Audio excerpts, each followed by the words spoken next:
All right. And here on our news, it says July 1 is crucial for Ripple and XRP expansion. And here's why. And that's coming from our news source, Times Tabloid.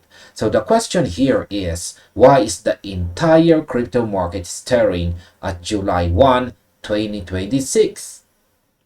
Imagine a massive door slam shutting on the wild west of the digital asset world, while a private BIP entrance opens exclusively for enterprise networks.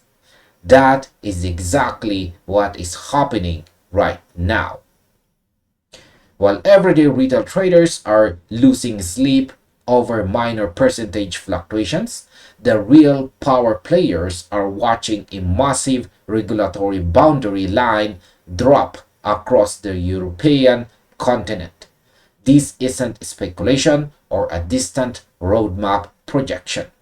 A prominent analyst on X, Kenny Nguyen, just ignited a firestorm within the community by pointing directly to July 1, 2026 as the exact moment Ripple's payment services are expected to go live and operational across the entire European region.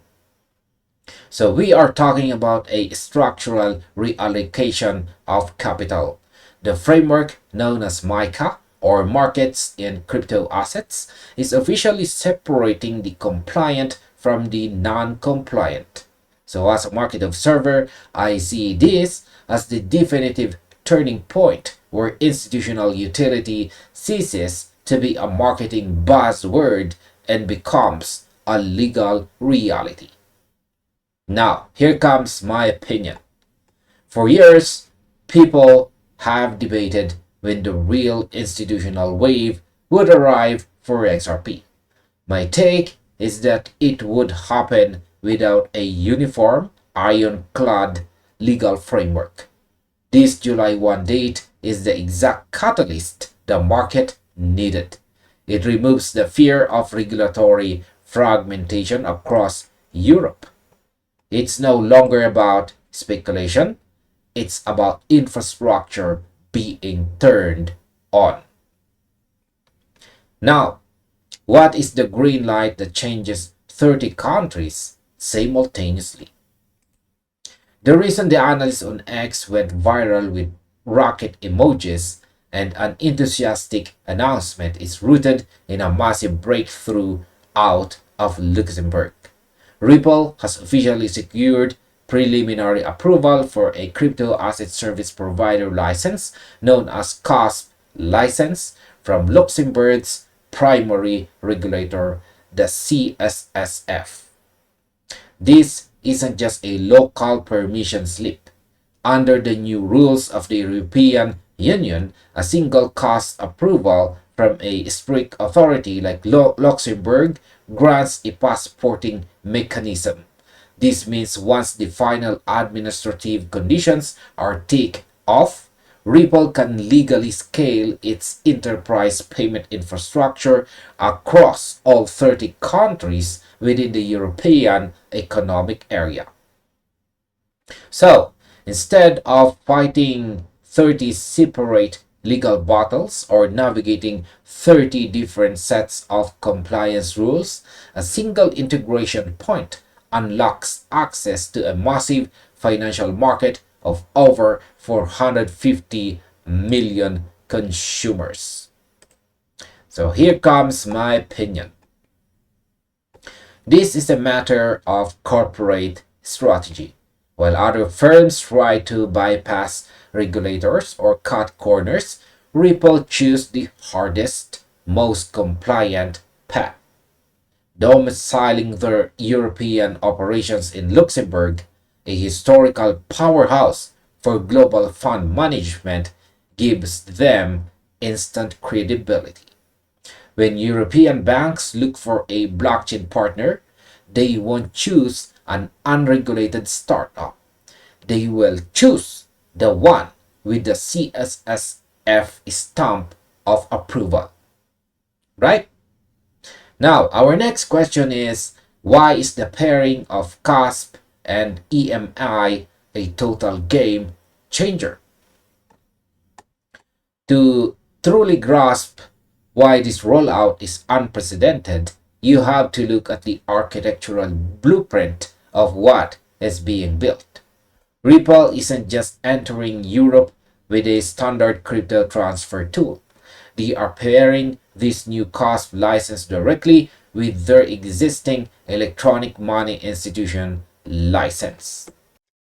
For the first time in European history, commercial banks, fintech companies, and multinational corporations can handle their entire financial life cycle through one single integration. They can collect traditional fiat, exchange it instantly utilizing digital asset rails, and pay it out seamlessly on the other side. This directly services the expansion of enterprise stablecoins like RLUSD and the native utility of XRP.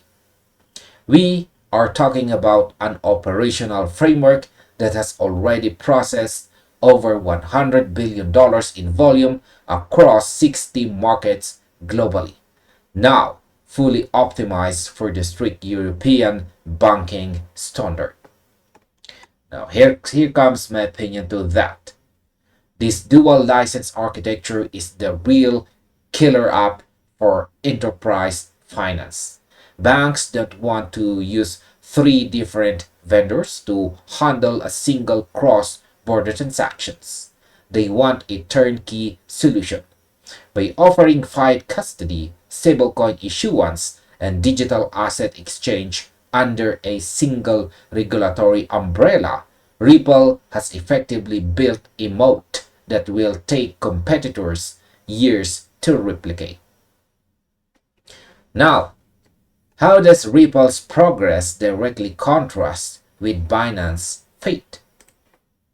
The analysts on X didn't just highlight Ripple's victory. They exposed a massive competitive displacement.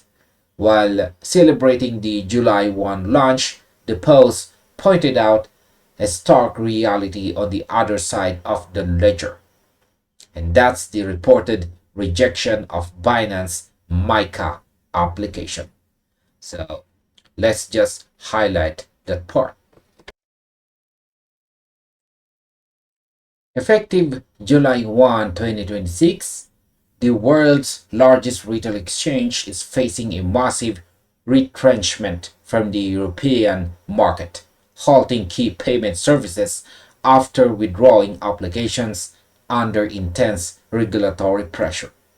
The contrast could not be more glaring. The industry is watching a literal passing of the guard. Scale and historical retail volume no longer substitute for strict regulatory permissions. While legacy platforms are forced to wind down their operations and exit key jurisdictions, infrastructure-first companies are stepping directly into the vacuum. Now, here's my opinion. This is the natural evolution of the digital asset market. The era of move fast and break things is officially over in Europe. Binance struggle to secure a unified foothold proves that regulators are no longer tolerating loose governance structures. Money is going to migrate where it feels safest, and right now, that capital flight from non-compliant exchanges is going to flow straight toward fully regulated enterprise rails. Now, what happens to the rest of the European competitive landscape? To understand the sheer magnitude of this advantage, look at the compliance bottleneck. As we hit the mid-2026 hard deadline, reports indicate that roughly 83% of digital asset firms operating in Europe have failed to secure full compliance. Out of thousands of operators, Ripple stands among an elite group of only 210 compliant firms ready for the new era. The market is shifting from a crowded, noisy room of speculative platforms to a highly exclusive corridor of institutional service providers. The banks and financial fintechs aren't waiting around for the unlicensed 83% to catch up. They are actively building on-chain capabilities right now to stay competitive in a global market that is rapidly moving collateral management and settlement onto the blockchain. Now, here's my view. This is a absolute monopoly in the making. Being part of the tiny percentage of fully compliant operators means Ripple has a multi-year head start while everyone else is stuck in administrative limbo. When a major European bank decides to tokenize its real-world assets or upgrade its cross-border infrastructure, they have an incredibly short list of legal options. Ripple is sitting right at the top of that list. And finally, here's our overall conclusion. The arrival of July 1, 2026 marks the end of speculation and the beginning of absolute utility dominance. The insights shared by the analysts on X right here underscore a structural shift that cannot be ignored. By securing a strategic regulatory anchor in Luxembourg under the strict MiCA guidelines, Ripple has effectively unlocked a compliant pathway to 30 nations simultaneously.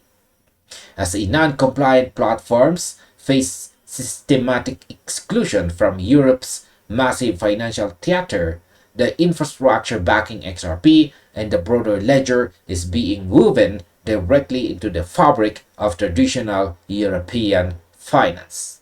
The landscape has officially split, and the future belongs entirely to the regulated. Right? And this finally ends our video. Thank you very much for watching, and see ya on the next one, or you might just as well check this next recommended video right here.